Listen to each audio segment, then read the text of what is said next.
ओम शांति। आज 21 अक्टूबर 2022 के बाबा के अनमोल मधुर महावाक्य है। आज की मुरली में बाबा कहे, बाबा तुम पर निरंतर ब्लेसिंग्स बरसाते हैं। बाबा की ब्लेसिंग्स कौन सी है? तो बाबा कहे, बाप आकर तुम्हें अपने समान नॉलेजफुल बनाते हैं। यही सबसे बड़ी ब्लेसिंग है। बाबा ही आकर हमें नर से नारायण बनाते हैं। ये भी बाबा की ब्लेसिंग है। और इस सहज राजयोग से राजाओं का राजा बनाते हैं। ये तीन ब्लेसिंग्स बाबा ही हम बच्चों को देते हैं, जो दुनिया में कोई भी किसी को नहीं दे सकते हैं। तो इसीलिए बाबा कहे, तुम्हें सदा अपार खुशी में रहना चाहिए। कभी भी मन के अंदर कोई भी प्रकार की उदासी ना आए। सुनते हैं बाबा के मधुर महावाक्य। ओम शांति। मीठे बच्चे, इस समय स्वयं भगवान तुम्हारे सामने हाजिर नाजिर है। वह बहिश्त की सौगात लेकर आया है, इसलिए अपार खुशी में रहो। आज की मुरली से प्रश्न है, बाप अपने बच्चों पर कौन सी ब्लेसिंग करते हैं? उत्तर, बच्चों को आप समान नॉलेजफुल बनाना, यह उनकी ब्लेसिंग है। जिस नॉलेज के आधार से नर से श्री नारायण बन जाते हैं, बाबा कहते हैं, बच्चे मैं तुम्हें राजयोग की शिक्षा देकर राजाओं का राजा बनाता हूं। मेरे सिवाय ऐसी ब्लेसिंग कोई कर नहीं सकता। आज की मुरली से पहले गीत बजा है, मुझे गले से लगा लो। ओम शांति। यह इस समय बांधेलियों का बुलावा है। ये गीत की लाइन सुन करके बाबा कहे, ये बांधेलियों का बुलावा है, क्योंकि सारी दुनिया उदास है। उसमें भी गोपिकाएं बहुत उदास है। वह गाती है, हम सहन नहीं कर सकते। भक्ति में तो बुलाते रहते हैं, परंतु उनको मालूम नहीं है कि भगवान कौन है। यहाँ की गोपिकाएं जानती है, परंतु बांधेली है, दुखी है। चाहती है कि बाप हमको गले का हार बना दे, तो बाप आकर हमें गले से लगा ले। रुद्र माला शिव की मशहूर है, तो इस समय ब्राह्मण ब्राह्मणियां चाहती है कि हम शिव बाबा के गले में पिरोए रहें, क्योंकि इस समय स्त्री पुरुष आसुरी गले का हार है। बच्चियां चाहती है हम अब ईश्वरीय गले का हार बने। जरूर जब बाप हाजिर नाजिर है तब तो कहते हैं, जब कसम उठाते हैं तब कहते हैं, ईश्वर को हाजिर नाजिर जान सच कहेंगे। बड़े बड़े गवर्नमेंट के मिनिस्टर भी कसम उठाते हैं, गीता हाथ में लेते हैं, क्योंकि भारत का धर्म शास्त्र है। तो एक ईश्वर का कसम उठाते हैं। ऐसे नहीं सब ईश्वर है, सबका कसम उठाते हैं। तो जरूर बाप कभी हाजिर नाजिर हुआ होगा। ये भी एक यादगार है कि बाप कभी न कभी हाजिर नाजिर हुआ होगा, तभी तो ऐसी कसम उठाते हैं कोर्ट में, गीता को हाथ में लेकर के, कि भगवान को हाजिर नाजिर समझते हुए। इस समय तो नहीं है, सिर्फ तुम्हारे लिए हाजिर नाजिर है। भगवान इस समय सिर्फ हमारे लिए हाजिर नाजिर है। तो कितना नशा चढ़ना चाहिए ना। जो तुम बच्चों को पढ़ा रहे हैं, शिवरात्रि भी मनाते हैं, जरूर आया होगा। कैसे आया, क्या आकर किया, ये कोई को पता नहीं है। इतना बड़ा सोमनाथ का मंदिर है, परंतु उसने क्या किया ये पता ही नहीं है। क्यों? क्योंकि शिव के बदले श्री कृष्ण का नाम डाल दिया है। इतना बड़ा यादगार सोमनाथ का मंदिर बनाया, परंतु उसने क्या किया पता ही नहीं। क्यों? क्योंकि बाबा कहे शिव के बदले श्री कृष्ण का नाम डाल दिया है, संगम युग निकाल द्वापर डाल दिया है। तुम बच्चे जानते हो कि वह निराकार है, उनका मनुष्य जैसा आकार नहीं। अब वह हमारे सामने बैठा है, तुम उनको हाजिर नाजिर देखती हो, बरोबर नॉलेजफुल ब्लिसफुल है, नॉलेज देते हैं, यही उनकी ब्लिस है, यही उनकी ब्लेसिंग्स है। इस नॉलेज की ब्लिस से तुम नर से नारायण बनते हो, वह ब्रह्मा तन से खुद पढ़ा रहे हैं। बाप खुद कहते हैं, लाडले बच्चे, मैं तुमको राजयोग सिखलाकर राजाओं का राजा बनाता हूं। श्री कृष्ण नहीं सिखला सकते, वह खुद राजाओं का राजा बना है। वह सिर्फ एक श्री कृष्ण या लक्ष्मी नारायण नहीं होगा, यह तो सारी सूर्यवंशी डिनाइस्टी थी, उनका राज्य अब माया ने छीन लिया है। अब मैं फिर सन्मुख आया हूं, अब तुम ब्राह्मणों के सन्मुख हाजिर नाजिर हो। अब बाप जो इतना दूर देश से आया होगा तो जरूर कोई सौगात लाई होगी। बाबा इतना दूर देश से आया, आकर एक तो ब्लेसिंग्स देता है, पढ़ाई पढ़ाता है, और फिर कोई सौगात भी लाया होगा, तो जरूर कोई सौगात लाई होगी। लौकिक बाप जब आते हैं तो कितनी सौगात लाते हैं। यह तो सबका बाप है, जिसको इतना सब याद करते हैं, दूर देश से आते हैं तो हाथ खाली थोड़ी आएगा। बाप कहते हैं, मैं तुम्हारे लिए सौगात लाता हूं जो कोई मनुष्य ला न सके। मैं बहिष्ठ हेवन लाता हूं, कितनी बड़ी सौगात है। बाबा साक्षात्कार भी कराते हैं, वहां कितना सुख है, अंग अंग में सुगंध है। लक्ष्मी नारायण के अंग अंग में सुगंध है। यह तन तो कीड़ों से भरा हुआ है, बाबा कीड़ों को उठाकर भ्रमरी बनाते हैं। यहाँ के शरीर तो कीटाणुओं से भरे हुए रोगी है, वहां के शरीर कितने सुंदर है। मंदिरों में भी कितनी सुंदर मूर्तियां बनाते हैं, कितना फर्क है। इस समय के शरीर और उन शरीरों में 5000 वर्ष की बात है।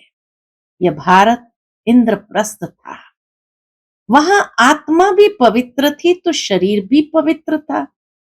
बाबा ठिक्कर के बर्तन से तुमको सोने का बर्तन बनाते हैं।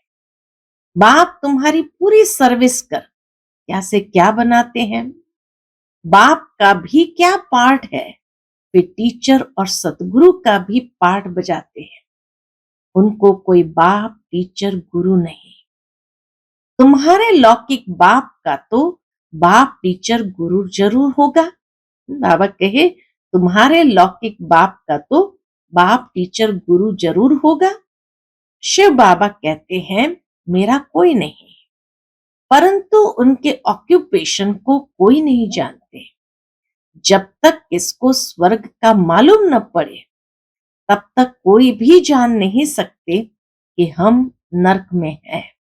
बाबा कहे, जब तक शिव बाबा के ऑक्यूपेशन का पता न चले, तब तक ये बात समझ न सके कि हम नरक में हैं। ग्रंथ में पढ़ते हैं, मूत पलिति कपड़ धोए, परंतु अपने को वह नहीं समझते। बाप आया है ज्ञान देकर, काले से गोरा बनाने के लिए। इस समय तुम ज्ञान सूर्य ज्ञान चंद्रमा बन रहे हो। सन्यासी पवित्र प्रवृत्ति मार्ग नहीं बना सकते हैं, वह यह नहीं कह सकते कि हम तुमको राजाओं का राजा बनाते हैं। वह निवृत्ति मार्ग के हैं, डर कर घर बार छोड़ जाते हैं। यहां कोई डर नहीं। बाप के पास बच्चे आए हैं, कहते हैं, बाबा हमारे में ताकत है, इकट्ठे रह पवित्र रह सकते हैं। कई बच्चे बाबा के सामने आकर कहते हैं, बाबा हमारे में ताकत है, इकट्ठे रह पवित्र रह सकते हैं। अगर कोई कन्या पर मार पड़ती है तो कन्या को बंधन से छुड़ाकर गंधर्व विवाह कर सकते हैं। हम जल नहीं मरेंगे, ज्ञान तलवार बीच में रखेंगे। दोनों ब्राह्मण ब्राह्मणी भाई बहन कैसे विष पी सकते हैं? शास्त्र में भी गंधर्व विवाह के लिए लिखा है, परंतु इसका अर्थ नहीं समझते। सन्यासी तो कह देते नारी नरक का द्वार है। उन्हों के पास ज्ञान तलवार तो है नहीं जो इकट्ठे रह पवित्र रह सके। तुम उनसे बहादुर हो। बाबा भी सर्टिफिकेट देता है कि तुम उनसे बहादुर हो। काम चिता से उतर ज्ञान चिता पर बैठते हो तो काले से गोरे बन जाते हो। सन्यासी तो आजकल शादी भी कराते हैं, चर्च में भी शादियां होती है। नहीं तो क्राइस्ट को क्यों क्रॉस पर चढ़ाया? इस पवित्रता के कारण। बाबा कहते क्राइस्ट को क्यों क्रॉस पर चढ़ाया? इसी पवित्रता के कारण। कहा ये कौन है जो कहते हैं पवित्र बनो? आफत तो आती है, यहां भी शिव बाबा पर नहीं आती है, परंतु जिसमें प्रवेश करते हैं लॉन्ग बूट में उस पर आती है। वाट वंदे अर्थात रास्ते चलते ब्राह्मण फंस गया। वाट वंदे अर्थात रास्ते चलते ब्राह्मण फंस गया। पुरानी जुत्ती है ना, ये थोड़ी कहते हैं कि मैं श्री कृष्ण हूं। कहते हैं राजयोग सीखूंगा तो नर से नारायण बनूंगा, परंतु अब नहीं है। वैसे बच्चों को निश्चय है कि हम नर से नारायण नारी से लक्ष्मी बनेंगे, फेल नहीं होंगे जो क्षत्रिय बने। राम को 33 से कम मार्क्स मिली तो चंद्रवंशी में चले गए। ऐसे तो सूर्यवंशी भी चंद्रवंशी घराने में आते हैं। उस समय यानी सतयुग के अंत में लक्ष्मी नारायण सीता राम को राज्य देते हैं। लक्ष्मी नारायण भी पुनर्जन्म लेते लेते त्रेता में आते हैं, रजवाड़े कुल में जन्म लेते रहते हैं। लक्ष्मी नारायण भी रजवाड़े कुल में जन्म लेते रहते हैं। फिर सीता राम नाम चला आता है, लक्ष्मी नारायण नाम खलास हो जाता है। 8 गद्दी चलती है, Lakshmi Narayan the first second third. और फिर बाबा कहे जैसे त्रेता युग आता है तो सीताराम को राज्य देते हैं, फिर वह नाम चला आता है तो लक्ष्मी नारायण नाम खलास हो जाता है। अब प्रश्न पूछता हूं, स्वदर्शन चक्र कौन सा है? बाबा ने एक दो से पूछा। हाँ, यह है चक्र। उन्होंने जो उत्तर दिया उसके आधार पर बाबा कहते हाँ यह है चक्र। कैसे देवता से क्षत्रिय वैश्य शूद्र ब्राह्मण बाबा कहे बनते हैं, तो ये भी एक चक्र है। कैसे देवता से क्षत्रिय वैश्य शूद्र अब ब्राह्मण वर्ण में आते हैं। ये चक्र जितना फिराएंगे उतना विकर्म विनाश होंगे। इससे रावण का गला कटता है। तुम बच्चों का बेहद के बाप से अथाह प्यार है। तुम कहते भी हो बाबा हम आपका बिछुड़ना सहन नहीं कर सकते। ऐसी बच्चियां भी है जो बंधन में है, तड़पती है, क्योंकि यह है माता पिता। एक तो माता जगदम्बा है जिसको सब याद करते हैं, परंतु जगत अम्बा का पिता कौन है ये किसको पता नहीं कि ब्रह्मा सरस्वती का बाप है। बाबा कहे जगत अम्बा का पिता कौन, कोई नहीं जानते। ये किसको भी पता नहीं है दुनिया के अंदर कि यह ब्रह्मा ही सरस्वती का बाप है। ये बात नहीं जानते। पुजारी लोग ये नहीं जानते हैं कि ये सरस्वती ही फिर लक्ष्मी बनती है, फिर 84 जन्म ले फिर यही सरस्वती बनती है। यह ज्ञान इस बाबा के पास थोड़ी था। यह ज्ञान इस ब्रह्मा बाबा के पास पहले थोड़ी था। इसमें ज्ञान होता तो जरूर किसी गुरु से मिला हुआ होता, फिर उस गुरु की महिमा भी करते, फिर उस गुरु के शिष्य भी होते, वह भी बताते। परंतु बाबा का कोई साकार गुरु नहीं है जिसने ये ज्ञान दिया हो। बाप कहते हैं, मैं तुम्हारा बाप, टीचर, गुरु हूं। मैं इस पुरानी जुत्ती में बैठ पढ़ाता हूं। तो यह फिर माता हो गई, ब्रह्मा भी माता हो गई, इसलिए उनको मात पिता कहते हैं। तो मात पिता जो गाते हैं वह ब्रह्मा सरस्वती को नहीं कह सकते। मात पिता शिव बाबा के लिए, ब्रह्मा थोड़ी वैकुंठ का रचता है। बाप तो बाप है और ये ब्रह्मा तुम्हारी मम्मा है। कलश पहले इनको यानी ब्रह्मा को मिलता है, परंतु सरस्वती की महिमा बढ़ाने के लिए उनको आगे रखा है। ब्रह्मा बाबा की निर्माणता है कि सरस्वती की महिमा को बढ़ाने के लिए उनको आगे रखा है। सरस्वती का नाम गॉडेस ऑफ नॉलेज मशहूर है। विद्युत मंडली वाले भी सरस्वती का लक़ब रख देते हैं। बनारस यूनिवर्सिटी में जो शास्त्रों का एकदम पठन पाठन करके एकदम कंठस्थ कर देते हैं, तो उनको कहते विद्वानों की मंडली। तो विद्युत मंडली वाले भी फिर उनको सरस्वती का लक़ब टाइटल रख देते हैं। अच्छा, बाबा कहते हैं, कितना समझाकर कितना समझाएं। कितना बाबा ने समझाकर कितना समझाया। अभी मन मना भव। लास्ट में बाबा कहते हैं, मन मना भव, बस सिर्फ मुझे याद करो और मेरे वर्षे को याद करो तो तुम स्वर्ग में चले जाएंगे। वहां भी तो नंबरवार ही होंगे ना। सूर्यवंशी की रॉयल दास दासियां भी तो है, तो प्रजा की भी दास दासियां होगी। चंद्रवंशी राजा रानी की भी दास दासियां तो है। वह सब यहां ही बन रही है। पूछो तो बता सकते हैं कि अब अगर तुम्हारा शरीर छूट जाए, अगर बाबा से पूछो तो बता सकते हैं कि अगर अब तुम्हारा शरीर छूट जाए तो क्या जाकर बनेंगे। अच्छा, कोई भी बात समझ में न आए तो पूछ सकते हैं। याद रखना, योग ठीक नहीं होगा तो वह सुख महसूस नहीं होगा। शोक वाटिका में बैठे होंगे। स्वर्ग है अशोक वाटिका। सीता अशोक वाटिका में नहीं, शोक वाटिका में थी। अब तो सब शोक वाटिका में बैठे हुए हैं ना। अभी तो सभी शोक वाटिका में बैठे हैं ना। मनुष्य को चिंता रहती है कि पता नहीं लड़ाई होगी तो क्या होगा। हम तो कहते हैं कि लड़ाई लगे तो स्वर्ग के गेट्स खुलेंगे। अच्छा, याद रखना, सच्ची दिल पर साहब राजी।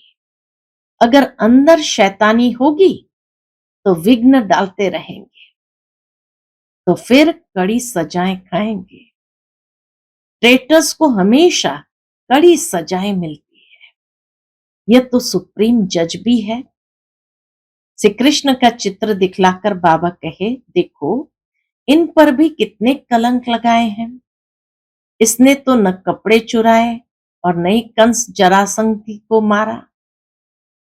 श्री कृष्ण ने तो सतयुग में न किसी के कपड़े चुराए और न ही कंस जरासंधी को मारा। उसका भी, श्री कृष्ण का भी मुख काला कर दिया है। इतनी बदनामी की है। अच्छा, बाप दादा तो तुम बच्चों के सन्मुख हाजिर नाजिर है। तुम कहेंगे हमारी नजर के सामने है। पतित बूट में आया है। पतित लॉन्ग बूट में बाबा आया है। भगवान खुद कहते हैं, मैंने पतित बूट में प्रवेश किया है, तब तो पावन बने। अब ब्रह्मा की रात है तो ब्रह्मा भी रात में होगा ना। फिर विष्णु बनेंगे तो दिन हो जाएगा।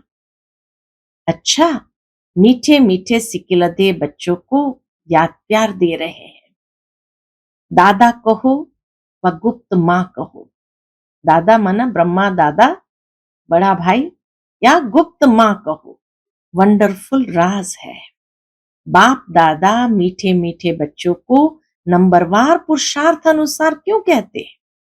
जानते हो बाबा प्यार तो तब करेंगे जब बाबा मुआफिक सर्विस करते हो। बाबा कहे ये तो तुम जानते हो, बाबा प्यार तब करेंगे जब बाबा मुआफिक सर्विस करते होंगे। जो जैसी मदद करते हैं वह भी तो प्रजा में आएंगे ना, उसमें भी नंबरवार शाहूकार प्रजा भी तो होगी ना।